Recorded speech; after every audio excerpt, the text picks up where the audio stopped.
সংবাদ শিরোনাম জমি সংক্রান্ত ব্যাপার নিয়ে কিছু দৃশ্য। ইব্রাহিম নামক এক যুবকের জমি ক্রয় করে জমি দখল করতে পারছেন না।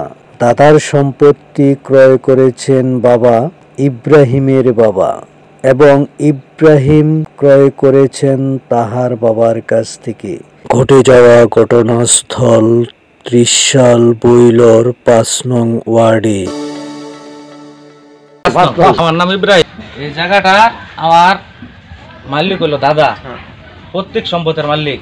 দাদার বিয়ার কাগজ দেখছি, পরে আব্বা দাদার থেকে কিনে নিচ্ছে, পরে আব্বার খারিজের কাগজ দেখছি, দলিল দেখছি, পরে আমি এই জায়গাটা কিনে নিচ্ছি। নিয়ে সমস্যা ৮ মাস আগে একটা দরবার হয়েছিল, ওই দরবারে আমার বাবা আমার জমিন বুঝাই দিছে, ঘর দিয়ে দিছে, বুঝাই দিছে। আমার বাবার কাম শেষ, আমার টাইম বুঝিয়ে দিছি।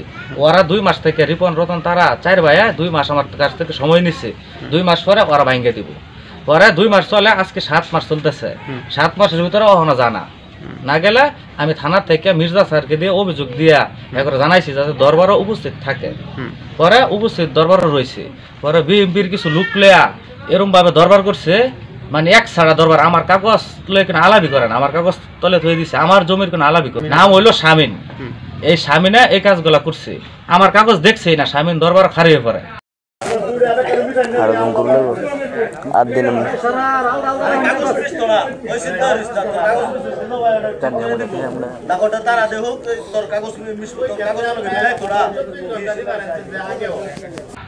ঠিক আছে, আমি রিগেল বিচার চাই। আমি কাগজ লিয়ে সব জায়গার মধ্যে উপস্থিত ছিল। এরপরে বাংছে আমার না হুমকি দিচ্ছে, আমার মাইরা ফেলাইবে, ২ লক্ষ টাকা বলে ঘর হয়ে দিছে। দরবার করছি, তোর কাগজ লিয়ে তুই দইয়া পানি খাগা। ঠিক আছে, আমার রিপন রতন তারা ৪ ভাই বলছে তোর এ দেখ, তোর কাগজ লিয়ে তুই দইয়া পানি খাগা। আমার রিগেল কাগজ লিয়ে আমার এ দেখ দরবার যে করছি, টাকা খাওয়া দরবার করছি, সব শেষ। তোরা মারি আলাম ২ লক্ষ টাকা থয়ে দিছি ঘর। তোরা মারি আনলে এলাকার ভিতরে কোনো লোকের সাক্ষী দিব না। এরা ৪ ভাই এই দরবারই তো বুঝছ যে তোর সব রিকেল, এরপরে একটা লোক তোর সাইডে আসিল না। তোরা মারি আলাম ২ লাখ টাকা কোনো এসব সময় ছিল।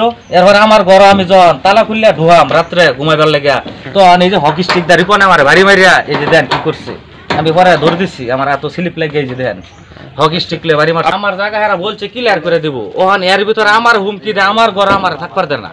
আমার এই যে বাড়ি মারছে হকি স্টিক, আমার বাপে তো আমার বুঝাই দিছিল, ওহানা হেরা সময় নিছিল ২ মাস পরে চলে যাবে, কিন্তু সময় নাই। ওহান উল্টা আমার ঘর আমার আইবার দেয় না, ওরা টাকা থই দিছে, হুমকি দেয়। তো আমার যে কোনো কাজে বাজাই দিব, মাইরিয়া ফেলবো, ২ লাখ টাকা থই দিছে ঘর, এরকম ধরনের হুমকি আমার দেয়। নাম বলেন? আমার নাম আব্দুল রশিদ ইব্রাহিমের দাম। তো ঠিক সিদ্ধান্ত হয়েছে যে এই ৭ তারিখ না যাওয়াটা আমি আলোচনা করি, আমার সাথে করছে না, যেটা আমি নাতি সব যার জায়গা ভাই। নাম আমার বাবার নাম শাহ আলম, আমার ঠিকানা বৈলর। এটা বিগত আমি জানতে পারছি যে এই সম্পত্তিটা আপনার হইলেন জামালের থেকে তার বাবা ক্রয় করছে, কিনছে। কেনার পরে তারপরে এই জায়গা নিয়ে বেশ সেদিন একটা দরবার ছিল, সেই দরবারে আমি উপস্থিত ছিলাম। সেই দরবারের ভিতর থেকে তখন এই জায়গা তাদের দরবারের ভিতরে কথাবার্তা হয়েছে এই জায়গা দেওয়া নেওয়ার জন্য। পরে এই জায়গা কী ফয়সাল্লা হইল আর কতটুকু ফয়সাল্লা হয়েছে জানি নেই। এই আজকে আবার জানতে পারলাম যে এটা চূড়ান্ত সমাধান। এটা তো আমিও জানি যে কাগজ যার জমিটা, মানে তার জমির সিদ্ধান্ত দিতে পারছি।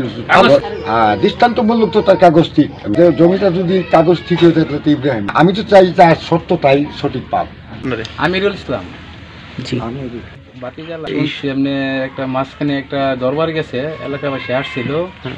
পরে বাতিজা বলছিল আমার কাকা একটা দরবার আছে থাইকো, এবারে দুনো তো আমার বাইন ছিঁড়ি লাগে, দুনো পক্ষ আমার যে জমিনে দাঁড়াই আছে দেখাইলো, মানে যতটুকু আমার জ্ঞানে বুঝি ততটুকু এই জায়গাটা ইব্রাহিম এটার মালিক তার দাদা আছেন, তার থেকে তার বাপে। এইখানে তো কোনো ঝামেলা দেখতেছি না, আমি যতটুকু বুঝি ততটুকু দেখতেছি না। সব কাগজ আমার শ্বশুরের জমি বাদে আমার স্বামীর কাছে বেচছি, আমার স্বামী দলিল আসছে সেটা আমার বেচছে, আবার আমার ছেলে কিনছি। না দলিলে আছে, খারিজ আছে, কাগজ সবই ওকে আছে, বুঝছেন। অন্য তারা সময় নিচ্ছে, বড়াইদের সময় নিচ্ছে। তো বড়াই আমরা কতদিন হয়েছে, এই সময়ের পরেও তারা সরে না, তারা সরতো না।